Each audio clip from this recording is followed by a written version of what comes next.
अस्सलाम वालेकुम friends, my name is doctor Ayesha. आज हम एक बहुत कॉमन सी चीज़ को डिस्कस करेंगे। वो ये है कि बहुत सारे पेशेंट्स हमसे ये सवाल करते हैं कि क्या अल्ट्रासाउंड की रेज़ डेंजरस हैं। ये रेज़ जो हैं दौरान हमल क्या माँ पर या होने वाले बच्चे पर कोई नुक्स डाल सकती हैं, कोई असर कर सकती हैं। अगर ये है तो इसमें कितनी सच्चाई है। फ़र्स्ट ऑफ ऑल आप सब औरतों को ये बात पता होना चाहिए कि अल्ट्रासाउंड की रेज़ बच्चे के लिए ख़तरनाक नहीं है। इवन के जो फर्स्ट स्कैन्स हैं उनमें हमें पेशेंट को यूरिन होल्ड कराना पड़ता है, तभी हमें जाके फीटल पोल और फीटल कार्डिक एक्टिविटी डायग्नोज होती है। उसके बाद जब बच्चे के गिर्द पानी ज़्यादा हो जाता है तो वो डॉक्टर को हेल्प आउट करता है कि वो प्रॉपर जो है वो बेबी को देख सके।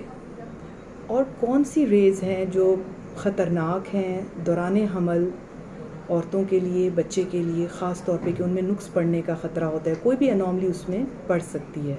उसमें first of all X-ray rays हैं, यानी कि एक्सरे जो हो रहे हैं वो दौरान हमल नहीं होने चाहिए।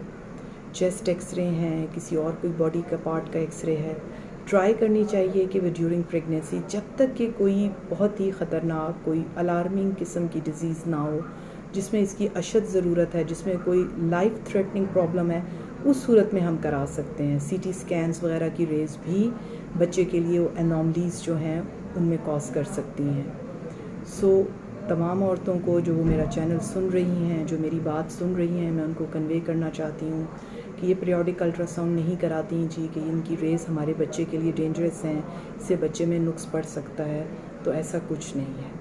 अपने पीरियोडिक स्कैन ज़रूर कराएं। डॉक्टर जब जब आपको चेकअप के लिए बुला रहा है, अल्ट्रासाउंड कर रहा है, तो प्लीज़ आप ज़रूर जाएं और अपने रेगुलर चेकअप रखें। Stay healthy, stay blessed.